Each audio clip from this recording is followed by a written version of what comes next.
축복합니다. 목회자로서의 삶을 살아가다 보면은 남들이 경험하지 못하는 특별한 삶의 경험들을 할 때가 종종 있습니다. 그 중에 하나라고 이야기하기는 조금 뭐한데요. 그 중에 하나는 이사를 자주 간다라는 것입니다. 사역지를 옮길 때마다 이사를 가니 여러 번 이사를 가는 것이 당연한 일일지도 모르겠습니다. 저 또한 결혼을 하고 난 이후에 벌써 4번의 이사를 했습니다. 그리고 이사를 할 때마다 가까운 곳으로 이사를 가는 것이 아니라 보통 이제 시와 시를 넘어들어서 이사를 하고는 했습니다. 저의 경우를 생각해 보아도 처음 신혼집은 인천이었고요. 그 다음 이사 간 곳은 서울이었습니다.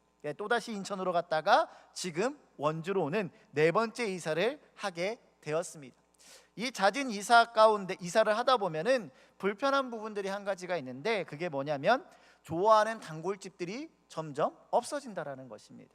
처음에 원주에 왔을 때 조금 힘들었던 부분이 바로 이것이었습니다. 인천에 있을 때는 자주 가던 명태집이 있었습니다. 근데 원주에는 맛있는 데가 어딘지 몰라서 한동안 좀 맛집을 찾느라 조금 힘들었던 기억이 있었습니다. 뿐만 아니라 자신이 자주 가는 가게들을 다시 새롭게 찾아야 되는 어려움들이 있습니다. 왜 설교를 시작하면서 이러한 가게들의 이야기를 하냐면은 제가 오랫동안 찾다가 드디어 머리를 자르는 곳을 정했기 때문입니다. 제가 머리를 자르고 왔는데요, 지난 월요일에 머리를 자르고 왔는데 이번에 가서 머리를 자르는 곳은 꽤 오랫동안 찾아가서 머리를 자르는 곳입니다. 제가 이곳을 좋아하는 이유는 가격이 싸서가 아닙니다. 시설이 좋아서도 아닙니다. 단지 제 마음에 맞게 머리를 잘라주기 때문입니다. 또한 이 분이 사장님 혼자 하시는 곳인데 이 사장님께서 손님을 응대하는 방법도 제 마음에 아주 쏙 듭니다. 가서 머리를 자를 때 말을 한마디도 하지 않으십니다. 끝날 때만 어떠십니까? 괜찮으세요? 라고 물어본 보시지 머리 자르는 중간중간 제가 잠이 들어도 전혀 개의치 않으시고 머리를 잘라주십니다. 그래서 저는 이곳을 종종 찾아가서 머리를 자릅니다. 아마 여러분들께서도 여러분들 스스로 마음에 드는 가게들이 한 곳씩은 있으실 것입니다. 그리고 내가 마음에 들어하는 이 가게들은 다른 사람이 뭐라고 이야기하더라도 그 가게에 대한 신뢰가 바뀌는 일은 좀처럼 있지 않습니다. 가게 입장에서는 이러한 손님들을 많이 만들어 가는 것이 장사의 비결이 될 것입니다. 왜 가게들은 주인들의 마음이 아닌 손님들의 마음에 들게 장사를 해야 되는 것일까요? 그것은 그들이 행하는 서비스의 주체가 가게 주인이 아닌 손님들이기 때문입니다. 제 머리를 예로 들었으니 계속해서 이야기 드리는 것은, 제가 머리를 자르러 갔는데 제가 원하는 스타일이 아니라 이 주인장이 원하는 스타일로 머리를 자른다면 제가 그 다음번에 또다시 머리를 자르고 갈까요? 그렇지 않을 것입니다. 제가 원하는 스타일로 이야기했을 때 그 스타일로 머리를 잘라주기 때문에 제 마음에 만족함이 되어서 그 가게를 계속적으로 찾아가는 것입니다. 예전에 골목식당이라는 프로그램이 있었습니다. 요리연구가 백종원 씨가 나와서 골목에 있는 식당들을 컨설팅해주는 프로그램이었습니다. 그 프로그램을 보면서 사람들이 느낀 감정 중에 하나가 무엇이었냐면 장사가 안 되는 가게는 다 이유가 있다라는 것입니다. 사장님들이 손님에 맞추어서 장사를 하는 것이 아니라 자기의 주관에 맞게 장사하는 곳들이 많았기 때문입니다. 자기가 편하기 위해서 미리 재료들을 많이 손질해 놓고 냉장고에 넣어놨다가 조금씩 필요할 때마다 쓰는 곳이 있었습니다. 그런데 그러한 곳은 음식에 냉장고 냄새가 배어서 맛이 떨어지게 되었습니다. 그래서 이 백종원 씨가 이 사람들에게 해주는 솔루션이 무엇이었냐면 손님 입장에서 생각해보고 음식을 맛보고 판매하라고 솔루션을 공통적으로 주었던 기억이 있습니다. 이처럼 자신이 주인이 아닌 것들은 주인의 마음에 들게 하는 것이 올바른 것입니다. 아무리 좋은 것이라도 주인의 마음에 들지 않으면 아무런 소용이 없습니다. 그래서 우리나라 옛 속담 중에 평안감사도 저 싫으면 그만이다 라는 말이 있습니다. 이 속담 역시 아무리 높은 자리라 할지라도 자신의 마음에 들지 않으면 소용이 없다라는 것을 이야기합니다. 그렇기에 무엇이든 주인의 마음에 맞게 주인이 원하는 대로 하는 것이 중요합니다. 그렇다면 저와 여러분들의 삶은 누가 주인입니까? 저와 여러분들의 삶의 주인은 우리 자신입니까? 많은 사람들이 자신의 삶의 주인이 자신이라고 생각하며 살아갑니다. 그리고 그렇게 생각하는 것이 이해가 되지 않는 것은 아닙니다. 왜냐하면 우리의 삶은 우리가 원하는 대로 행동하는 것처럼 보여지기 때문입니다. 쉽게 한번 생각을 해봅시다. 여러분들 오늘 저녁 식사를 하고 오셨을 텐데 오늘 식사 무엇을 하고 오셨습니까? 여러분들이 먹고 싶은 메뉴를 먹고 오시지 않으셨습니까? 물론 저는 제 아내가 만들어주는 음식을 먹었습니다. 그러나 그 음식은 제 마음에 쏙 드는 음식이었습니다.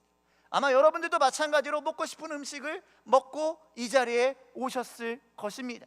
이처럼 우리는 우리의 삶의 모든 행동들이 내가 원하는 방향으로, 내가 계획한 방향으로 한다라고 생각하며 내 삶이 주인이 나라고 생각하기 쉽습니다. 그런데 조금만 더 들어가서 생각해 보면 과연 우리가 진짜로 우리의 삶의 주인인가 하는 의문점이 들기 시작합니다.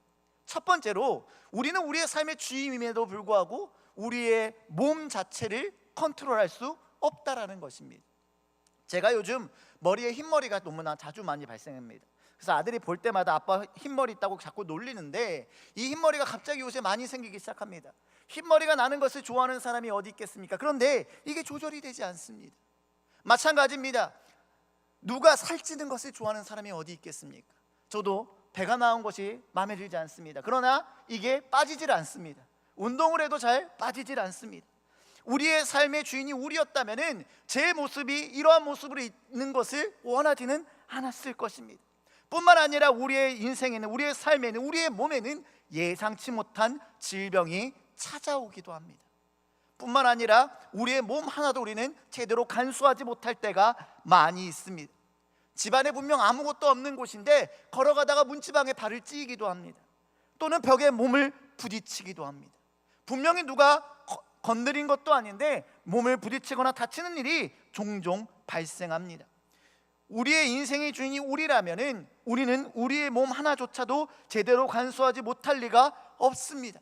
뿐만 아니라 우리의 인생은 어떻습니까? 내가 계획한 것, 내가 원하는 것 그대로 이루어집니까? 그러지 않습니다. 내가 아무리 원하는 방향으로 나아가려고 해도 그 인생 방향대로 나아가지 않는다라는 것입니다. 이러한 것을 생각해 보면 우리의 인생의 주인은 우리가 아닐 것입니다. 그리고 성경은 우리가 인생의 주인이 아니라는 것을 이야기해 주고 있습니다. 우리 창세기 2장 7절의 말씀을 함께 읽어보도록 하겠습니다. 창세기 2장 7절입니다. 함께 읽겠습니다. 시작. 여호와 하나님이 땅의 흙으로 사람을 지으시고 생기를 그 코에 불어 넣으시니 사람이 생명이 되니라. 아멘. 아멘. 이 창세기 2장 7절에는 우리 인생의 주인이 누구인지를 명확하게 이야기해 주고 있습니다. 누구라고 이야기하고 있습니까? 바로 하나님이 우리 인생의 주인이다라고 이야기합니다.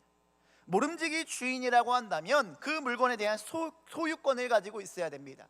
하나님이 우리의 인생의 주인이신 이유는 하나님께서 인간을 흙으로 지으셨기 때문입니다. 직접 만드셨기 때문에 우리의 소유권이 하나님께 있는 것입니다. 그러므로 우리의 주인은 누구입니까? 하나님이시다라는 것입니다. 그런데 우리는 하나님의 주인이심에도 불구하고 왜 우리의 인생을 우리의 마음대로 살아갈 수 있는 것입니까? 우리 창세기 1장 28절 말씀도 함께 읽어보도록 하겠습니다. 창세기 1장 28절입니다. 함께 읽겠습니다. 시작. 하나님이 그들에게 복을 주시며 하나님이 그들에게 이르시되 생육하고 번성하여 땅에 충만하라. 땅을 정복하라. 바다의 물고기와 하늘의 새와 땅에 움직이는 모든 생물을 다스리라 하시니라. 아멘. 아멘. 하나님께서 우리 인간에게, 만유의 주인이신 그 하나님께서 우리 인간에게 이 소유권을, 우리가 이것을 관리할 수 있도록 명령하셨기 때문입니다. 모든 것의 주인은 하나님이신데 그 소유권은 하나님이 갖고 계신데 인간인 우리에게 그것을 잘 다스리라고 명령하셨다는 것입니다. 그래서 우리는 우리의 인생을 우리가 원하는 방향으로 행동하며 살아갈 수 있는 것입니다. 이 땅의 자원 역시 우리 마음대로 사용할 수 있는 것입니다. 하나님께서 인간에게 자유의지를 주신 것이 바로 이러한 이유 때문이십니다. 주인은 하나님이시지만 우리가 임의대로 할 수 있다라는 것입니다. 그리고 성경은 이러한 우리를 청지기라고 표현하고 있습니다. 청지기는 주인으로부터 주인의 재산을 관리하는 사람을 의미합니다. 그리고 이러한 청지기처럼 인간인 우리는 하나님으로부터 이 세상의 모든 것을 관리하도록 명령받았다라는 것입니다. 그리고 우리는 이 내용 중에 중요한 사실을 하나 기억해야 합니다. 그것은 바로 우리는 결코 주인이 아니라는 것입니다. 우리가 마치 주인처럼 행동하고 주인처럼 생각하고 있지만 실제로 우리의 주인은 누구다? 하나님이시라는 것입니다. 그러므로 설교의 서론에서 이야기했던 것처럼 우리의 마음대로 살아가고 행동하는 것이 결코 올바른 행동일 수 없다라는 겁니다. 왜냐하면 주인의 뜻대로 살고 있지 않기 때문입니다. 다시 한번 여러분에게 묻고 싶습니다. 우리의 삶의 주인은 누구입니까? 바로 하나님입니다. 그러면 우리는 하나님이 원하시는 대로 살아가야 합니다. 우리의 인생도 하나님이 원하시는 대로 살아가야 되고, 우리가 사는 이 지구 역시 하나님이 원하시는 모습으로 가꾸어 가야 하는 의무가 저와 여러분들에게 있는 것입니다. 그리고 성경은 그렇게 살아가야 함을 고린도전서 10장 31절 말씀에서 이렇게 이야기하고 있습니다. 우리 이 말씀도 함께 읽어보도록 하겠습니다. 함께 읽겠습니다. 시작. 그런즉 너희가 먹든지 마시든지 무엇을 하든지 다 하나님의 영광을 위하여 하라. 아멘. 어떻게 살라고요? 하나님의 영광을 위하여 살라는 것입니다. 이 땅에서 하나님의 영광을 위해서, 너 자신의 욕심과 너 자신의 생각을 위해서가 아니라 하나님의 영광을 위해서 살아가야 한다라는 것입니다. 우리는 주인이 아닙니다.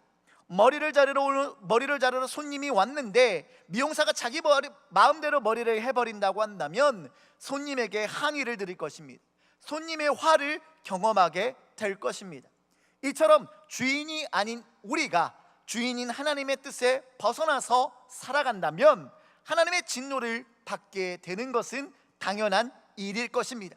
그러므로 저와 여러분들은 하나님이 원하시는 삶을 살아야 합니다. 우리의 삶의 참된 주인이신 하나님의 뜻대로 살아가야 할 것입니다.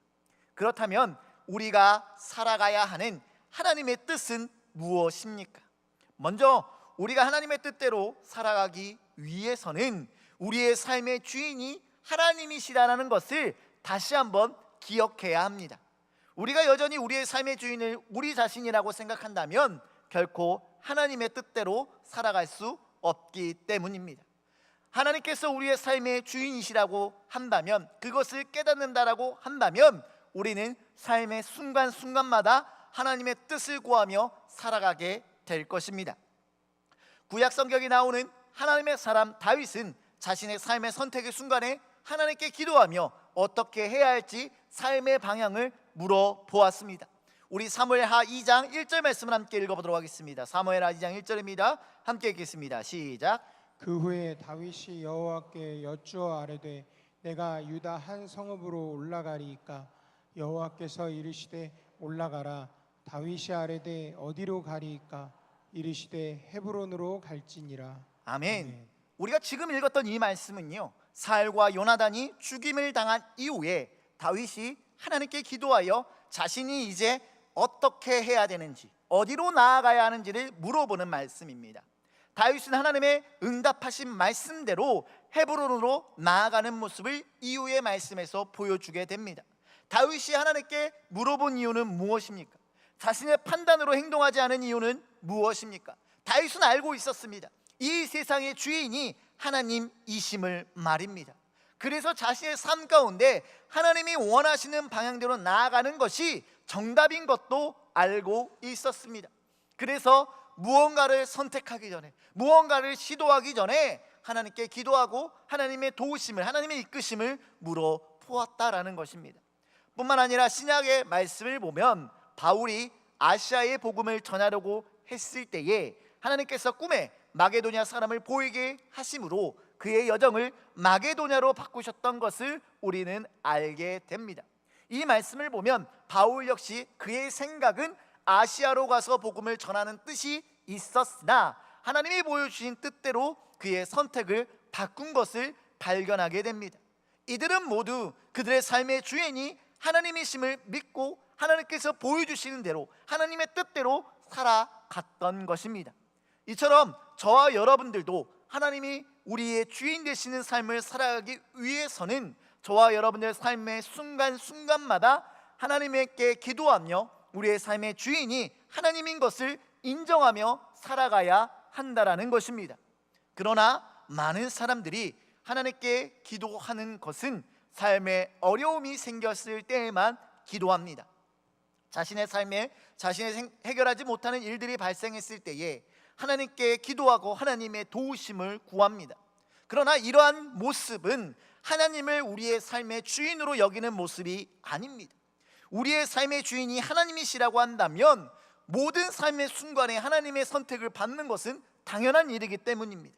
우리가 회사에 중요한 결정사항이 있을 때에 이 회사의 중요한 결정사항을 중간 직급에서 결정하지는 않습니다. 이 회사를 책임지고 있는 사람, 이 회사의 가장 높은 자리에 있는 사람이 그것을 결정하고 판단하고 그것을 어떻게 할지를 정합니다. 그리고 그 밑에 있는 사람들은 그 판단에 맞게 행동하게 된다는 것입니다. 회사가 어려울 때만 보고를 받는 회사는 없습니다. 회사가 어려울 때만 사람들에게 어떻게 해야 될지를 정해주는 회장은 없습니다. 그렇기 때문에 우리의 삶도 어려운 순간에만 하나님의 도우심을 구한다면 이것은 하나님을 주인으로 여기는 삶이 아니라 내가 주인인 삶에 하나님께서 도움을 주시는 존재로 여기는 것과 마찬가지일 것입니다. 그러므로 저와 여러분들이 하나님을 우리의 삶의 주인이라고 생각하신다면 날마다 하나님의 도우심을 구하시기를 바랍니다. 여러분들의 삶이 평안할 때나 그렇지 못할 때나 여러분들의 삶 가운데 어떠한 일이 있다 할지라도 하나님께 기도하며 하나님께서 어떻게 살아가기를 원하시는지를 기도함으로 물어보며 살아가는 저와 여러분들이 다 되시기를 주님의 이름으로 축복합니다. 두 번째로 우리의 삶의 주인이 하나님이시라 한다면 우리는 우리의 생각과 고집을 내려놓아야 합니다. 오늘 본문의 말씀을 함께 읽어보도록 하겠습니다. 함께 읽겠습니다. 시작. 그리스도와 함께 십자가에 못 박혔나니 그런즉 이제는 내가 사는 것이 아니요 오직 내 안에 그리스도께서 사시는 것이라. 이제 내가 육체 가운데 사는 것은 나를 사랑하사 나를 위하여 자기 자신을 버리신 하나님의 아들을 믿는 믿음 안에서 사는 것이라. 아멘. 아멘. 오늘 우리가 읽었던 이 본문의 말씀은 우리가 잘 알다시피 바울의 고백의 말씀입니다. 바울은 자신이 부활하신 예수님을 만난 뒤에 자신의 삶이 변했다라고 이야기합니다. 예수님을 만나기 이전에는 율법주의자적인 삶을 살았으나 부활하신 예수님을 만난 이후에는 십자가의 삶으로서 살아가고 있다라고 고백하고 있습니다. 그리고 그 고백 가운데 바울의 표현이 어떠한 것이 나타납니까? 바로 자신이 예수님의 십자가에 못 박혀 죽었다라고 이야기합니다. 이제는 자신은 죽었고 예수님께서 대신 자신을 대신하여 살아가는 것이라고 이야기합니다. 바울의 이러한 고백이 우리에게 이야기하고자 하는 것은 무엇입니까? 예수님을 만나고 예수님을 주인으로 여기는 삶을 살아가는 사람들의 모습이 어떠한지를 보여주는 것입니다. 죽은 사람은 자아와 고집과 생각이 없습니다. 단순히 자아와 고집을 버리라는 말이 아닙니다. 마치 죽은 사람과 같이 자아와 고집이 철저하게 없어야 함을 이야기하고 있는 것입니다. 이러한 부분에서 우리가 하나님을 우리의 삶의 주인으로 여기는 것은 매우 어려운 일입니다. 우리가 아무리 노력한다 하더라도 우리 안에 있는 욕심과 생각과 고집을 내려놓은 것이 결코 쉬운 일이 아니기 때문입니다. 앞서 서론에서 이야기했듯이 우리의 마음에 드는 가게에 대해서 아무리 다른 사람들이 안 좋은 이야기를 하더라도 내 마음에 들면 그것을 그냥 가는 것을 보게 됩니다. 그와 같이 그 생각과 고집을 내려놓는 것은 불가능한 일처럼 보여집니다. 바울 역시 십자가 은혜를 경험하기 전에는 이 고집과 이 자신의 생각이 너무나 완고했던 것을 볼 수 있습니다. 바울은 예수님을 믿는 사람들을 잡아 넣었습니다. 그리고 그 일을 행할 때에 그것이 옳은 일이라고 생각했습니다. 앞장서서 예수님을 믿는 사람들을 핍박하였습니다. 그의 생각에는, 그의 고집에는 그것이 맞는 행동이었기 때문입니다. 우리도 신앙생활에 있어서 이러할 때가 많이 있습니다. 자신은 신앙을 위해서 하는 행동이라고 이야기하지만 알고 보면 자신의 생각과 욕심과 고집으로 하는 행동들이 많이 있습니다. 그리고 그와 같이 하나님의 뜻이 아닌 자신의 욕심과 생각으로 하는 행동들이 하나님의 뜻이 아니기 때문에 하나님께서 싫어하시며 하나님의 능력이 나타나지 않는 것을 보게 됩니다. 그러므로 우리는 우리의 생각을 하나님 앞에서 철저하게 죽여야 합니다. 내 생각과 내 고집과 내 생각이, 내 뜻이 죽어야 하나님의 뜻대로 살아갈 수 있기 때문입니다. 그러므로 사랑하는 성도 여러분, 우리의 삶을 매일매일 되돌아보면서 내가 지금 내 고집대로 살아가고 있지는 않은가, 하나님을 믿는 자라고 이야기하면서도 내 생각을 마치 하나님 생각인 것처럼 생각하며 고집하며 주장하며 살아가고 있지는 않은지를 생각해 보시는 저와 여러분들 되시기를 주님의 이름으로 축복합니다. 제가 요즘 여름 사역을 준비하고 있습니다. 수련회와 일본 단기 선교를 준비하고 있는데요, 수련회를 준비하는 과정 가운데 저희 중고등부는 매 수련회마다 하는 게 있습니다. 바로 매일 밤에 일정 시간을 정해놓고 선생님들과 기도 제목을 나누는 것입니다. 그리고 그 기도 제목 중에 빠지지 않고 들어가는 내용이 바로 인간의 생각과 욕심으로 수련회를 준비하지 않게 해달라고 기도합니다. 왜냐하면 수련회를 준비하다 보면은 나의 생각과 나의 욕심으로 수련회를 준비할 때가 많이 있기 때문입니다. 많은 아이들이 오기를 바라는 마음에, 또는 아이들이 그래도 좋았던 수련회라고 기억하기를 바라는 마음에 내 생각과 나의 자아가 들어갈 때가 있기 때문입니다. 그래서 그러한 것들을 버리게 해달라고, 그러한 것들이 수련회 가운데 들어오지 못하게 해달라고 하나님께 기도하는 것입니다. 하나님께서 주관하시는 수련회가 되어야만이 아이들이 은혜를 받고 하나님을 만나고 하나님을 믿는 믿음으로 세워지기 때문입니다.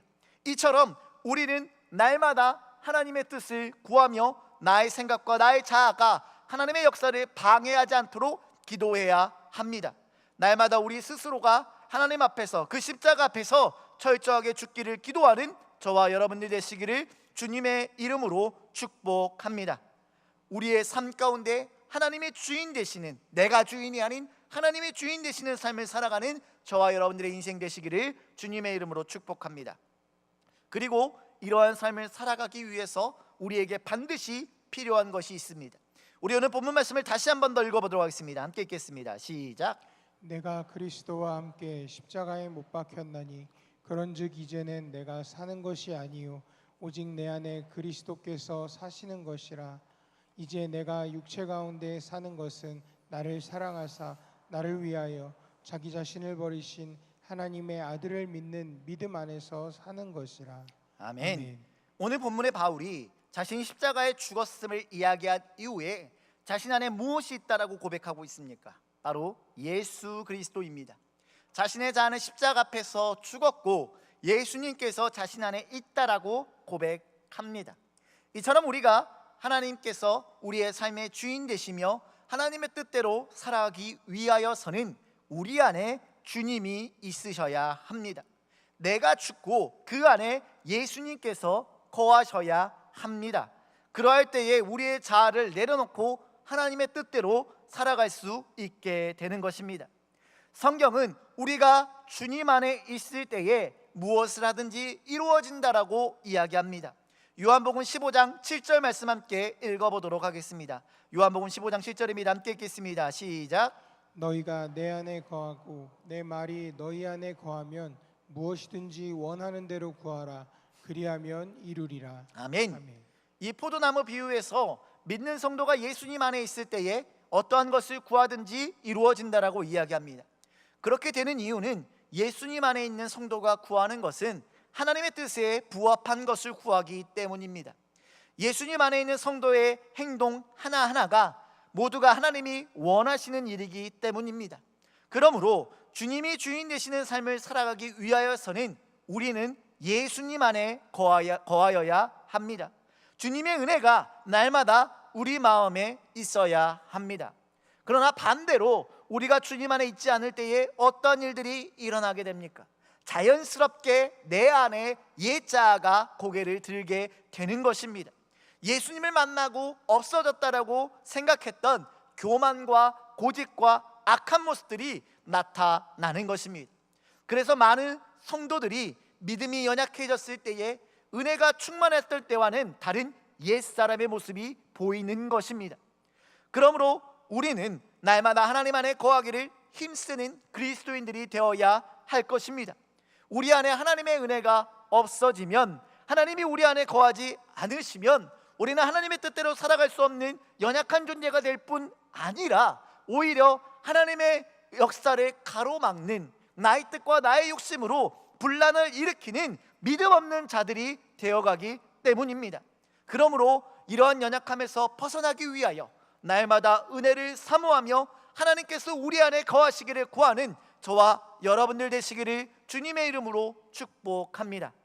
주님이 우리 안에 거하시면 우리의 삶의 주인은 하나님이십니다. 이것을 기억하며 살아가는 저와 여러분들 다 되시기를 주님의 이름으로 축복합니다. 말씀을 정리하도록 하겠습니다. 우리는 순종에 대해서 배우게 됩니다. 하나님의 말씀에 순종해야 된다라고 듣습니다. 순종이 무엇입니까? 이해가 되지 않아도 행동하는 것을 말합니다. 주인이 그렇게 해달라고 하면 그렇게 하는 것입니다. 머리를 자르러 가서 손님이 머리를 밀어달라고 하면 밀어주어야 합니다. 내가 주인이 아니기 때문입니다. 그저 주인이 원하는 대로 해주어야 하는 것이 그것을 맡은 자의 역할입니다. 우리의 삶도 마찬가지입니다. 하나님께서 우리에게 원하시는 삶의 모습이 내 생각에 이해가 되지 않을 수도 있고 내가 원하지 않는 모습일 수도 있습니다. 그러나 우리는 그러함에도 순종해야 합니다. 내 삶의 주인이 하나님이시기 때문입니다. 우리는 이러한 순종을 배워가야 합니다. 십자가 앞에서 나의 자아를 죽임으로 인하여, 내 고집과 내 생각을 버림으로 인하여 하나님의 뜻에 철저하게 순종해야 합니다. 성령의 인물들은 모두 그러한 순종을 행한 사람들이었습니다. 그리고 그러한 순종을 통하여 하나님께서는 이 땅에 놀라운 역사를 이루셨습니다. 그러므로 사랑하는 성도 여러분, 우리의 삶의 주인 되시는 하나님의 뜻대로 살아가는 저와 여러분들 되시기를 바랍니다. 삶이 평안할 때나 어려울 때나 모든 순간에 주님의 도우심을 구하는 여러분들 되시기를 바랍니다. 하나님의 은혜를 사모하며 그 안에 있기를 간구하는 저와 여러분들 되시기를 바랍니다. 그리하여서 우리의 삶이 우리가 주인 되는 인생이 아니라 하나님이 주인 되신 인생으로 이 땅 가운데 하나님의 나라를 세워가는 저와 여러분들의 삶이 다 되시기를 주님의 이름으로 축복합니다. 우리 이 시간 말씀하시면 찬양 고백할 텐데요, 이 찬양의 가사의 고백같이 하나님, 우리가 주님이 원하시는 대로 나아가고 멈춰서겠노라고, 주님 뜻에 있는 그곳에 내가 있기를 원하겠노라고, 순종하며 나아가겠노라고 우리 함께 고백하며 나아가겠습니다.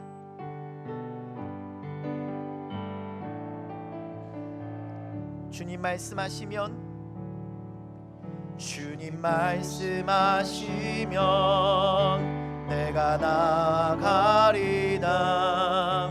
주님 뜻이 아니면 내가 멈춰서리다.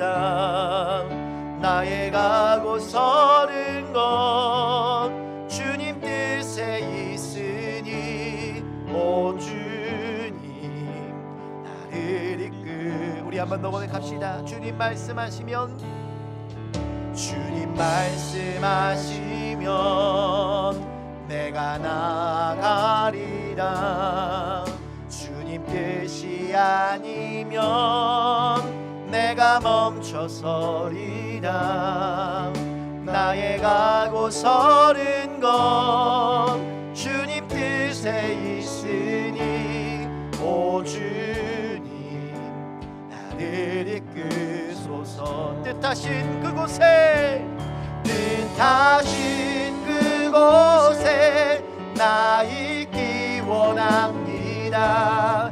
이끄시는 대로 순종하며 살리니 연약한 내 영혼 통하여 일하소서. 주님 나라와 그 뜻을 위하여 뜻하신 그곳에, 뜻하신 그곳에 나 있기 원합니다. 이끄시는 대로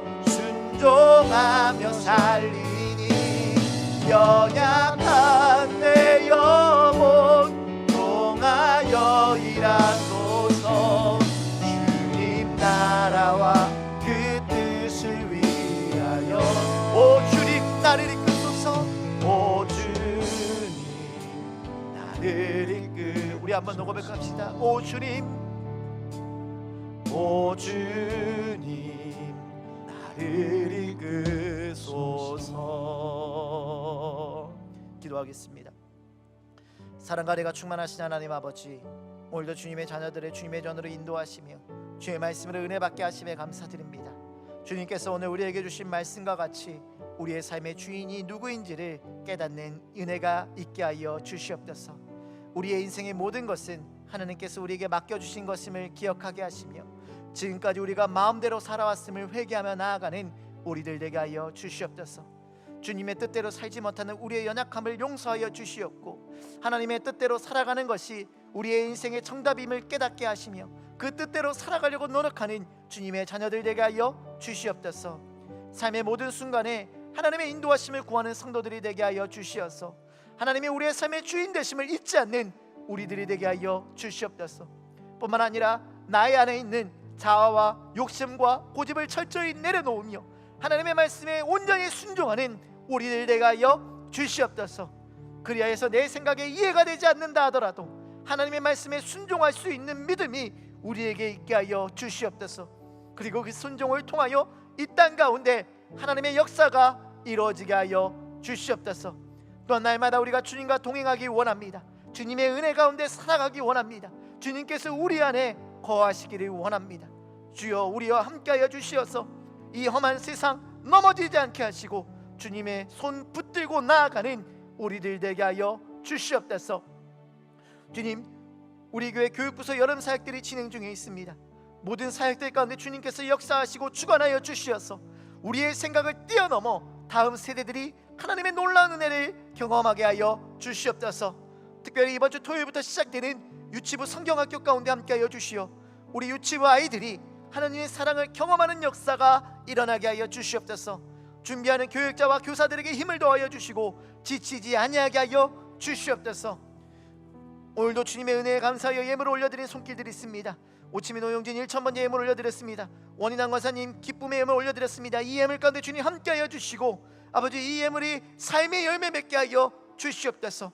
또한 이 시간 함께 예배하는 모든 심령들 가운데 하나님의 말씀이 흘러가지 않게 하시고 그 말씀으로 인하여 더욱더 주님 닮아가는 인생들 되게 하여 주시옵소서.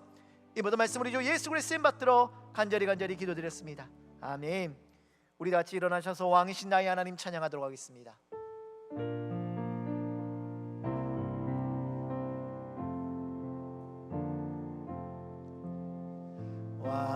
왕이신 나의 하나님,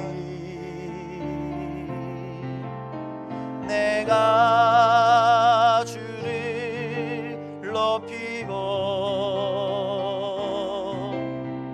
영원히 주의 이름을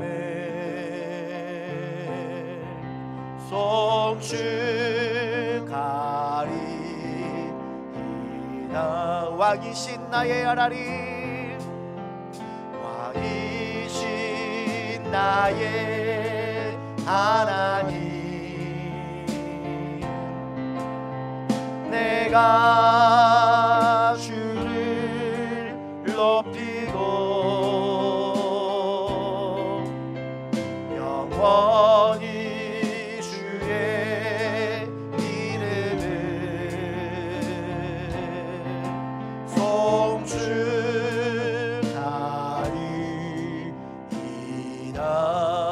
송축하리이다. 주기도문 하시겠습니다. 하늘에 계신 우리 아버지, 아버지의 이름을 거룩하게 하시며 아버지의 나라가 오게 하시며 아버지의 뜻이 하늘에서와 같이 땅에서도 이루어지게 하소서. 오늘 우리에게 일용할 양식을 주시고 우리가 우리에게 잘못한 사람을 용서하여 준 것 같이 우리 죄를 용서하여 주시고 우리를 시험에 빠지지 않게 하시고 악에서 구하소서. 나라와 권능과 영광이 영원히 아버지의 것입니다. 아멘.